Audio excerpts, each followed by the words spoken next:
Assalamualaikum warahmatullahi wabarakatuh. Kami dari kelompok 2 izin mempresentasikan materi LPS dalam mata kuliah Bank dan Keuangan Lembaga lainnya. Di sini sebelum itu saya akan memperkenalkan teman saya, yaitu dari Eldrian Wibowo dengan NPM 2023 14500 788. saya Celia Brigita Purba dengan NPM 2023 14500 812. Saya Fahira Maharani dengan NPM 2023 14500 772. Saya Resti Sepilusiana dengan NPM 2023 14500 791. Saya Kelvin Kennedy dengan NPM 2023 14500 795. Jangan lupa nonton videonya. Pernahkah Anda berpikir bahwa uang yang Anda kirimkan ke bank menjadi tak terkendali dan menghilang? Bagaimana jadinya jika bank menjadi tak bisa dipercaya lagi? Untuk metode penyimpanan uang yang kita berikan terhadap mereka, layaknya kita percaya bahwa bank tidak akan merugi dan merenggut uang yang kita simpan kepada mereka.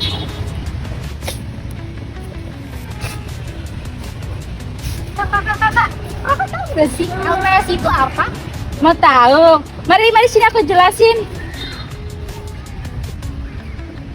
LPS itu adalah merupakan lembaga independen penjamin perbankan di Indonesia, di mana lembaga ini dibentuk berdasarkan Undang-Undang Republik Indonesia pada nomor 24 tentang LPS yang ditetapkan pada Desember tahun 2004. Nah, undang-undang ini berlaku sampai setelah 12 bulan sejak yang diresmikan sehingga saat ini. Nah, adapun LPS pada tanggal 22 September 2005 ada beberapa yang harus diketahui mengenai LPS, yaitu merupakan badan hukum yang menjadi lembaga independen, transparan, dan akuntabel dalam melaksanakan wewenang dan tugasnya serta bertanggung jawab atas kepada presiden. Oh gitu ya Kak? Iya. LPS itu. Kak, fungsi LPS itu ada berapa sih? Coba dong sebutkan dan jelaskan bagaimana. Fungsi LPS itu ada 3. Fungsi utama yang sangat penting dalam menjaga stabilitas keuangan dan melindungi nasabah perbankan di Indonesia. Yang pertama, fungsi menjamin simpanan nasabah bank. Lembaga penjamin simpanan memberikan jaminan atas simpanan yang disimpan oleh nasabah di bank. Hingga batas tertentu, hal ini memberikan rasa aman kepada masyarakat uang mereka terlindungi. Bahkan jika bank mengalami masalah keuangan atau kebangkrutan. Yang kedua, lembaga penjamin simpanan ini berfungsi untuk melindungi nasabah kecil. Nasabah kecil pada umumnya adalah masyarakat yang memiliki simpanan dalam jumlah terbatas dan sangat beruntung pada stabilitas. Tidak perlu khawatir akan kehilangan seluruh simpanan mereka jika terjadi masalah di bank, maka lembaga penjamin simpanan akan menggantikan simpanan yang hilang dalam batas yang ditentukan. Yang ketiga, lembaga penjamin simpanan juga waspada akan krisis ekonomi. Dalam fungsinya, ini lembaga penjamin simpanan atau LPS berperan aktif dalam menjaga stabilitas sistem keuangan nasional. LPS merupakan berbagai tindakan preventif dan korektif untuk mencegah dampak yang lebih luas akibat krisis ekonomi, menjaga likuiditas bank, dan memitigasi resiko sistematik yang bisa berdampak pada stabilitas perbankan. Hal ini penting agar kepercayaan publik terhadap sistem perbankan tetap terjaga, terutama dalam situasi krisis ekonomi. Oh, jadi begitu ya Kak? Nah, terus di LPS itu ada tugas nggak sih dan apa saja, boleh nggak disebutin? Ada dong.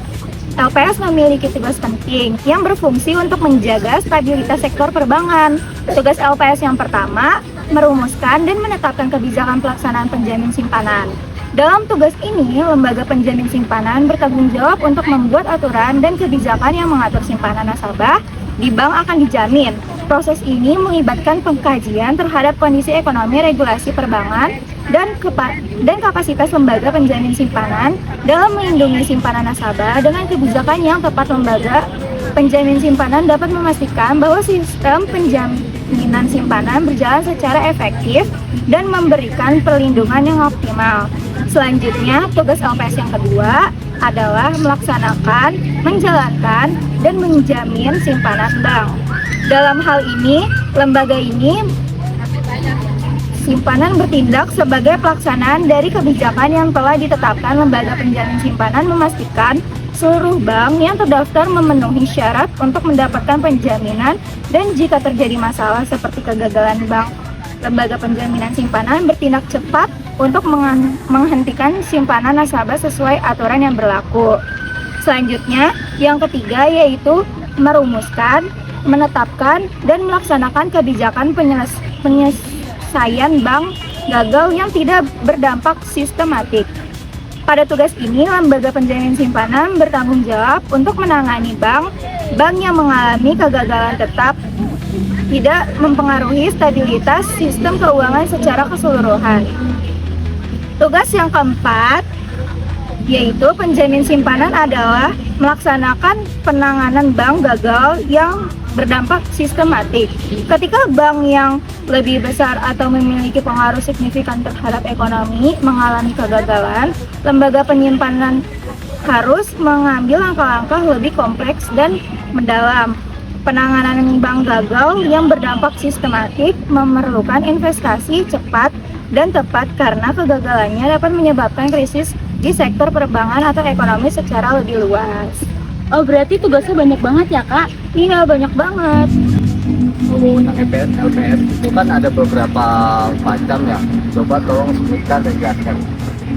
Oke, wewenang LPS itu lembaga penjamin simpanan atau LPS memiliki beberapa wewenang penting dalam menjalankan fungsinya.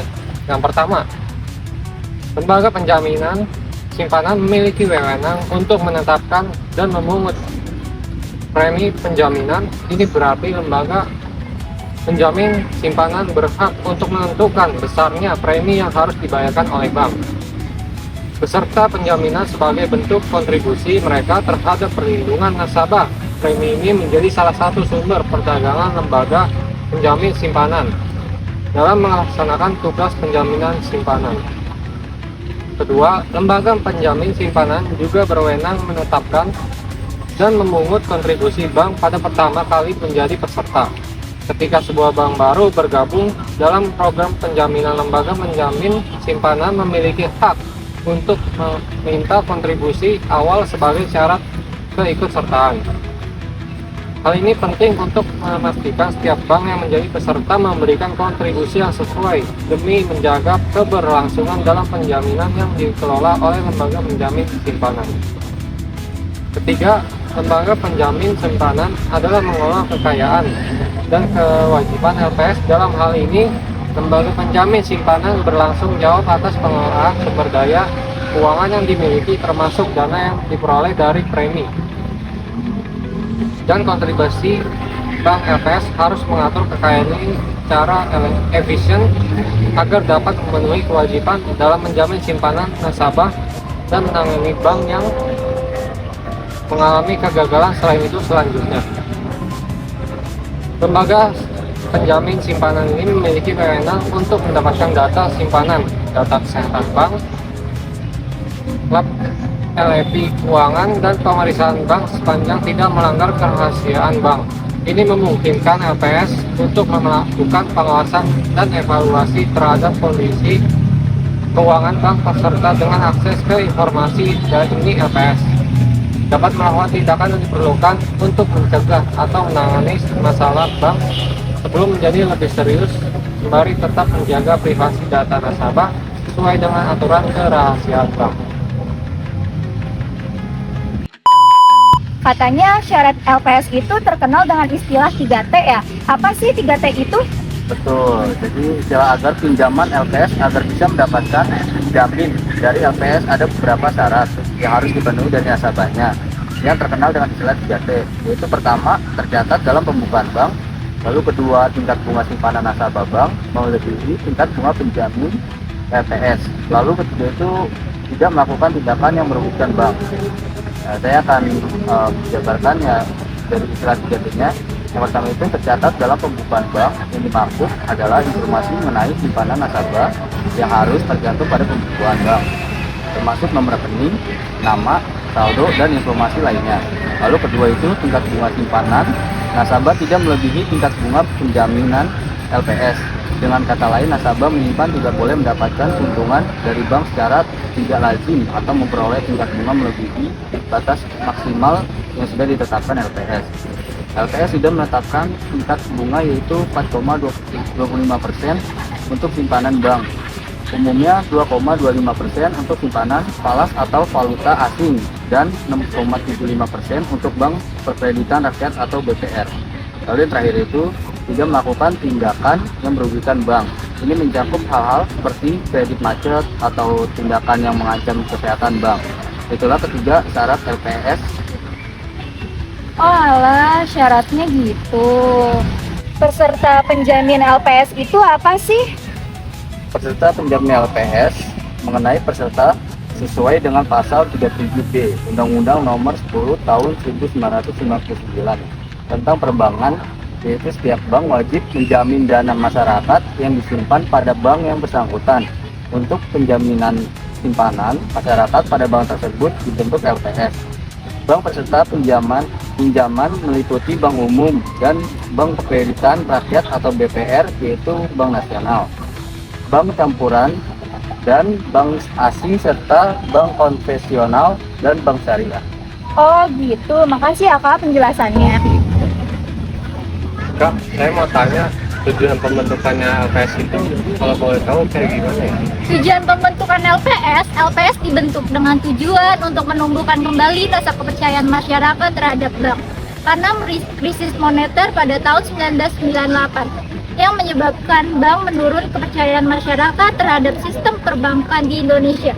Sebagai respon pemerintah mengeluarkan kebijakan blanket QWERTY melalui keputusan Presiden nomor 26 dan tahun 1903 tahun 1998 yang menjamin seluruh kewajiban pembayaran bank termasuk sistem masyarakat.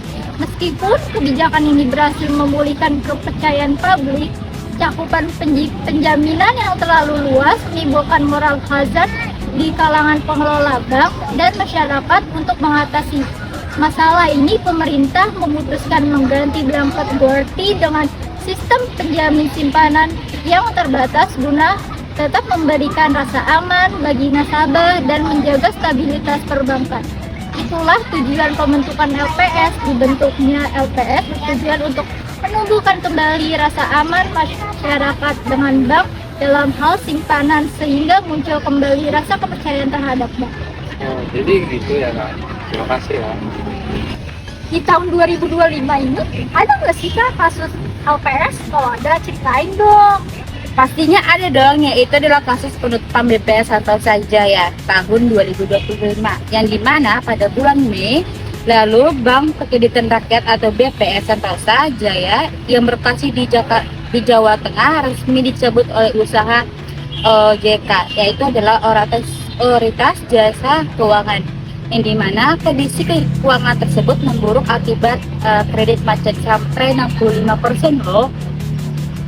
Dari total portofolio pinjaman, selain itu terdapat juga praktis manajemen yang tidak sehat seperti memberikan kredit tanpa ajunan yang memandai kepada pihak terkait. Lalu akibatnya itu pejabat itu izin usaha tersebut nasabah BPR serta Sajaya yang meretaskan terdiri dari pedagang kecil, petani dan UKM dan merasa panik akan kehilangan simpanan mereka. Oh gitu ya Kak. Kesimpulan dari materi ini yaitu adalah lembaga penjaminan simpanan atau LPS itu sudah ada di beberapa negara besar seperti Amerika Utara, Swiss, Kanada, dan Swedia, dan negara besar lainnya. Fungsinya juga sama, yaitu meminimaliskan bank bangkrut. LPS menjadi suatu kepentingan yang tidak bisa dipisahkan dari urusan perbankan agar bank tidak menerima kebangkrutan. Sekian presentasi dari kelompok kami, kurang lebihnya mohon maaf. Wassalamualaikum warahmatullahi wabarakatuh.